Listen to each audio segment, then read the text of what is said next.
சகோதரர் பக்த சிங் அவர்களின் ஊழியத்திலிருந்து விடாய் துணிக்கேற்ற வார்த்தைகள். மே மாதம் 14ஆம் தேதி. அப்பொழுது தண்ணீர்கள் நம்மேல் பாய்ந்து வெள்ளங்கள் நமது ஆத்மாவின் மேல் பெருகி கொந்தளிக்கும் ஜலங்கள் நமது ஆத்மாவின் மேல் புரண்டு போயிருக்கும் என்று இஸ்ரவேல் இப்பொழுது சொல்வதாக. சங்கீதத்தின் புஸ்தகம் 124 சங்கீதம் 4 மற்றும் 5 வசனங்கள்.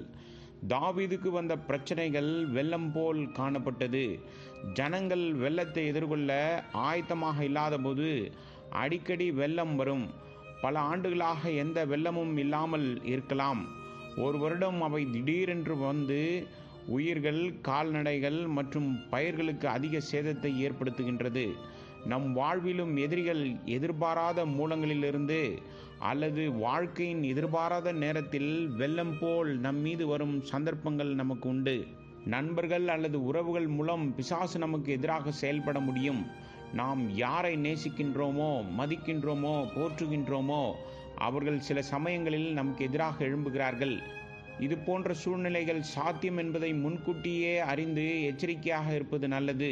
இப்படிப்பட்ட சமயங்களில் சங்கீதத்தின் புஸ்தகம் 124 சங்கீதம் 2 வசனத்தில் கர்த்தர் நமக்கு வெற்றியை தருவார் என்று வாக்குத்தத்தம் இருக்கிறது.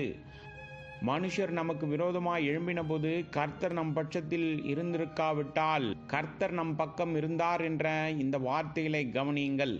பிற விதங்களிலிருந்து உதவியை பெற நம்மால் முடிந்தவரை முயற்சித்தாலும் அவை அனைத்தும் தோல்வியடைவதை நாம் பார்க்கலாம். இறுதியில் தேவன் ஒருவரே நமக்கு உதவி செய்கிறார். 2 தீமோத்தேயுவின் புஸ்தகம் 4வது அதிகாரம் 16வது வசனத்தில் அப்போஸ்தலனாகிய பவுல் சொல்கிறான், ஒருவரும் என்னுடன் நிற்கவில்லை, எல்லா மனிதர்களும் என்னை கைவிட்டனர். ஆனால் அவன் அடுத்த வசனத்தில் தொடர்கிறான், கர்த்தர் எனக்கு துணையாக நின்று என்னாலே பிரசங்கம் நிறைவேற்றுவதற்காகவும் புறஜாதி எல்லாரும் கேட்கிறதற்காகவும் என்னை பலப்படுத்தினார். சிங்கத்தின் வாயிலிருந்தும் நான் ரட்சிக்கப்பட்டேன். இதனால்தான் அவன் தனது எதிரிகளுக்கு மத்தியில் தைரியமாய் நற்செய்தியை பிரசங்கிக்க முடிந்தது. பவுலுடன் யாரும் இல்லாததை எதிரி கண்டபோதும் அவன் தைரியமாக பிரசங்கித்த போது பிசாசு தோற்கடிக்கப்பட்டான். எனவே நண்பர்கள், உறவுகள் அல்லது பிறருடைய உதவியின்றி நம்மை கைவிடவும் தனிமைப்படுத்தவும் தேவன் அனுமதிப்பார். ஆனால் அந்த சூழ்நிலையில் அவர் நமக்கு உதவுகிறார். இதனால் அவருடைய நாமம் நம் மூலம் மகிமைப்படுத்தப்படும்.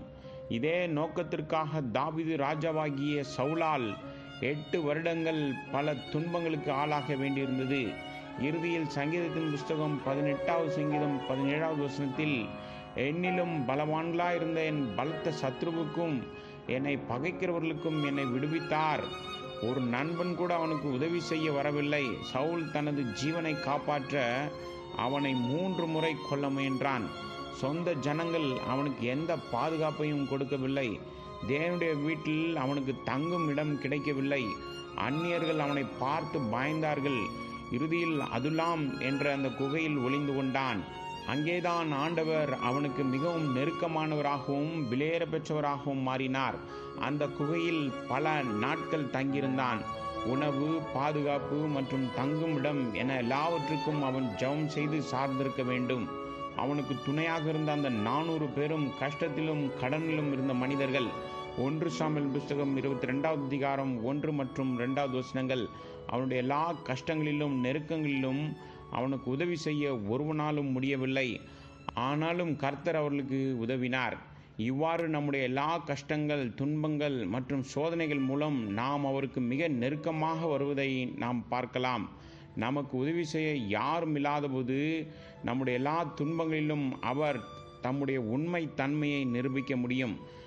சங்கீதத்தின் புஸ்தகம் 66வது சங்கீதம் 10லிருந்து 12வது வசனம் வரை தாவீது ஒரு பெரிய செழிப்பான இடத்திற்கு அழைத்து செல்லப்பட்டதாக வாசிக்கின்றோம்.